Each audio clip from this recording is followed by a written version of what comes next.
प्यारे दोस्तों, हमारे समाज का सबसे बड़ा नासूर बलात्कार जिस पर मैं कहानी लिखने की कोशिश कर रही हूँ, ये एक बड़ा नाजुक विषय है।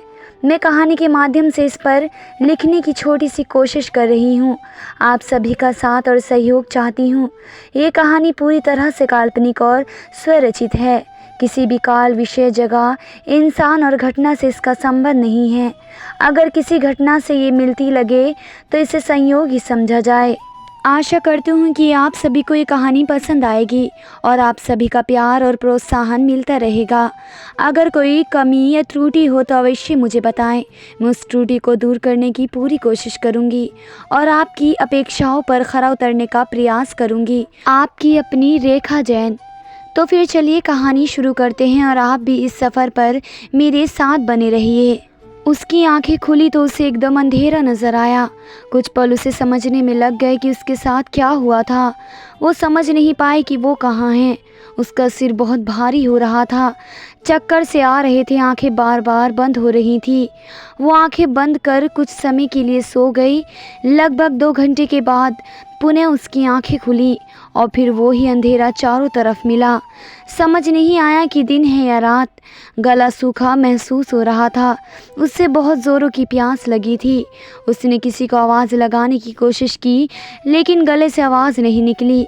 गले में कांटे से महसूस हो रहे थे। पानी पानी, उसने सिर को इधर उधर घुमाते हुए बड़ी क्षीण आवाज़ से कहा, लेकिन वहाँ उसकी आवाज़ सुनने वाला कोई नहीं था। उसने फिर से कहा, पानी पानी, लेकिन चारों तरफ खामोशी पसरी हुई थी। कोई जवाब उसे नहीं मिला। थोड़ी देर बाद जब उसके होश संभले तो उसने अपना सिर घुमाकर चारों तरफ देखने की कोशिश की, लेकिन चारों तरफ अंधेरे का राज था। धीरे धीरे उसकी आंखें अंधेरे में देखने की अभ्यस्त हो गई। ध्यान से देखने पर उसे पता चला कि एक लगभग 10 बाय 10 का छोटा सा कमरा है, जिसमें एक भी खिड़की नहीं है। सिर्फ एक अलमारी है और उस पर भी ताला लगा हुआ है। वो खुद फर्श पर पड़ी हुई थी। फर्श पर टाइल्स लगी हुई हैं जो जगह जगह से टूट रही हैं। सिर्फ दरवाजे की झिर्री से हल्की धूप आ रही है, जिससे पता चल रहा है कि शाम का धुंधलाका छा रहा है। बाहर भी कोई हलचल महसूस नहीं हो रही है, ना किसी इंसान की आवाज़, ना कोई गाड़ी वगैरह गुजरने की आवाज़ आ रही थी।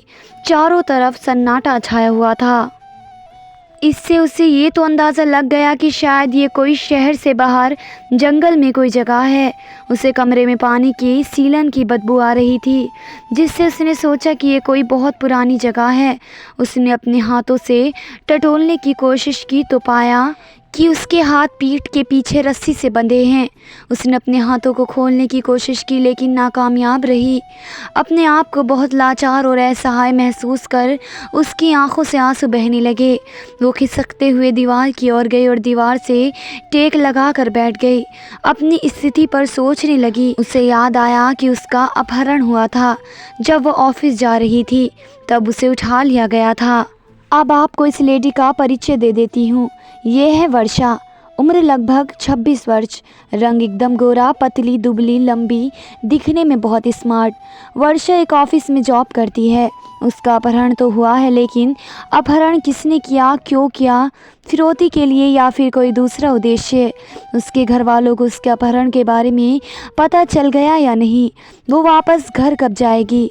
अब आगे क्या होगा? ऐसे अनगिनत प्रश्न उसके दिमाग में घूम रहे थे। उसे अपनी बेटी की चिंता हो गई। उसकी एक बेटी है, लगभग 1 साल की, छोटी सी गुड़िया जैसी। बेटी को संभालने के लिए केयर टेकर रखी है और साथ में सास भी उसे संभालती है। उसके पति भी जॉब करते हैं, सॉफ्टवेयर इंजीनियर हैं।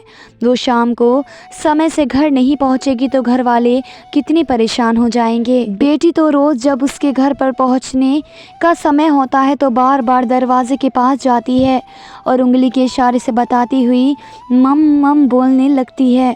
आज जब वो घर नहीं पहुंचेगी तो उसकी बेटी दरवाजे के पास ही खड़ी रोती रहेगी। बेटी की याद आते ही उसकी ज़ोरों से रुलाई फूट गई और उसने फिर से अपने हाथों को खोलने की नाकामयाब कोशिश की।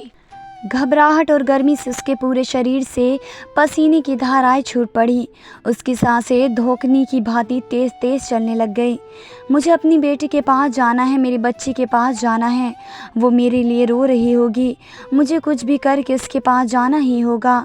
बोलते हुए वो अपनी पूरी ताकत लगाकर अपने हाथ खोलने का प्रयास कर रही थी, लेकिन उसकी सारी कोशिश विफल हो गई।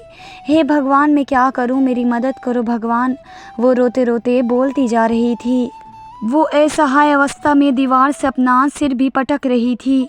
वो घसीटती हुई दरवाजे पर आई, अपने पैरों से दरवाजे पर ठोकरे मारकर मदद के लिए पुकारती रही, लेकिन वहाँ कोई उसकी मदद के लिए नहीं आया।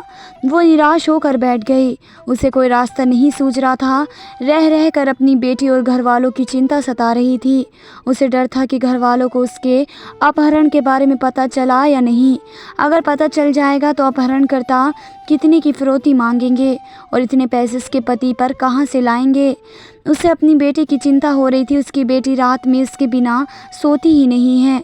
वो इसका इंतज़ार कर रही होगी, रो रही होगी। वो इसी सोच विचार में डूबी हुई थी कि उसे अपने पैरों के ऊपर से कुछ कूदा ऐसा लगा। वो एकदम से चिहुक गई और पैर सकोड़ लिए। ध्यान से देखा तो वहाँ 2-3 चूहे घूमते दिखे। हे भगवान, बस यही कमी रह गई थी। ये कहाँ आ गई मैं? बोलते हुए वह भगवान को याद करने लगी। धीरे धीरे दरवाजे की झिर्री से रोशनी आना धीमी हो गई। बाहर रात का अंधेरा छाने लगा था। इतने में उसे चर दरवाज़ा खुलने की आवाज़ आई। पुराना मकान है, शायद इसलिए दरवाज़ा आवाज़ कर रहा है। एक आदमी मुंह पर मास्क लगाए हुए अंदर आया। अंदर आकर उसने दरवाजे को अंदर से कुंडी लगा दी। लाइट का स्विच दबाया, जिससे कमरे में एक बल्ब जल उठा और कमरे में लाइट हो गई। उस लाइट में वर्षा ने देखा कमरे में सच में कोई खिड़की नहीं है। ऊपर सीलिंग फैन है, लेकिन वो भी चलने की दशा में है या नहीं। प्राकृतिक हवा और उजाले का कोई सोर्स नहीं है। दीवारों पर और छत पर जगह जगह जाले लटक रहे हैं। बहुत पुराना कमरा है, फर्श भी कई जगह से टूटी हुई है। वो आदमी अब वर्षा के नज़दीक आया, उसके पास बैठ गया और बोला, कैसी हो जाने मन, कोई तकलीफ़ तो नहीं है यहाँ? वर्षा ने ध्यान से उसे देखा, लेकिन उसने मास्क पहन रखा था, इसलिए वह पहचान में नहीं आया। उसकी आवाज़ भी उसे पहचान में नहीं आई। उसने उस आदमी से कहा, मुझे यहाँ क्यों लेकर आए हो? मुझे जाने दो, मैंने तुम्हारा क्या बिगाड़ा है? मैं तो तुमको जानती भी नहीं हूँ। मुझे छोड़ दो, मुझे घर जाना है। उस आदमी ने जवाब दिया, तुमको छोड़ना या ना छोड़ना वो तो हमारे बॉस डिसाइड करेंगे। हमें तो तुम्हारी निगरानी रखनी है और तुम्हारी सुख सुविधा का ध्यान रखना है। तब वर्षा ने गिड़गिड़ाते हुए कहा, देखिए मेरी एक छोटी सी बच्ची है, वो मेरे बिना बहुत रो रही होगी। मुझे उसके पास जाने दो, मैं ज़िंदगी भर तुम्हारा एहसान नहीं भूलूंगी। प्लीज़ मेरी बच्ची की खातिर मुझे छोड़ दो। वो मेरे बिना सोती भी नहीं है। वो घर पर दरवाजे के पास मेरे इंतज़ार में खड़ी होगी। प्लीज़ मुझे जाने दो, मेरे घर वाले मेरे लिए परेशान हो रहे होंगे। मेरे पति भी मुझे घर पर ना पाकर बहुत परेशान होंगे। प्लीज़ प्लीज़ मुझे घर जाने दो, बड़ा एहसान होगा तुम्हारा। उस आदमी ने डपटते हुए वर्षा से कहा, चुप, मैंने एक बार कह दिया ना कि हमारे बॉस ही सब कुछ डिसाइड करेंगे, तो फिर क्यों मेरा सर चाट रही हो? मुझे कोई एहसान वहसान करना नहीं आता। चुपचाप यहाँ पड़ी रहो। तुम्हारे बॉस कौन हैं? क्या मैं जानती हूँ उनको? मैंने तो कभी किसी का कोई नुकसान नहीं किया, तो तुम्हारे बॉस क्यों मुझे यहाँ लाए हैं? मेरी उनसे क्या दुश्मनी है जिसका बदला वो ले रहे हैं? प्लीज़ मुझे जाने दो। बोलते हुए वर्षा का गला रूंध गया। वो आदमी अब खींच गया और चिढ़ते हुए कहा, मुझे नहीं पता कि हमारे बॉस की तुमसे क्या दुश्मनी है और तुम उसको जानती या नहीं। ये सारे सवाल जब हमारे बॉस आए तो उनसे पूछ लेना। परंतु वर्षा ने कुछ कहना चाहा, लेकिन उस आदमी ने तुरंत उसकी बात काट दी। बस बस, अब आगे एक और शब्द नहीं। आदमी ने मुंह पर उंगली रखते हुए चुप रहने को कहा। तुम्हें कुछ चाहिए तो मुझे कहो, मुझे यहाँ तुम्हारा ध्यान रखने के लिए कहा गया है, तुम्हारे सवालों के जवाब देने के लिए नहीं, समझी? अब बताओ, किसी चीज़ की ज़रूरत तो नहीं तुम्हें? वो मुझे वॉशरूम जाना है, वर्षा ने हकलाते हुए कहा। उसकी बात पर वो कुटिल मुस्कुराहट से हंस दिया और कहा, ये प्राकृतिक इमरजेंसी है। वो टेढ़ी मुस्कान से बोला और कहा, वो बाथरूम है ना, वहाँ चली जाओ। उसने कमरे के एक कोने की तरफ इशारा किया। उसके इशारे की दिशा में वर्षा ने गर्दन घुमाकर देखा। वहाँ एक छोटा सा बाथरूम जैसा बना हुआ तो था, लेकिन उसमें दरवाज़ा नहीं था। वर्षा ये देखकर घबरा गई।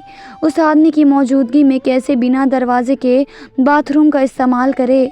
वो फटी आंखों से कभी बाथरूम को तो कभी उस आदमी को देखने लगी। कहानी जारी है। आगे की कहानी आपको अगले पार्ट में देखने को मिलेगी। धन्यवाद दोस्तों।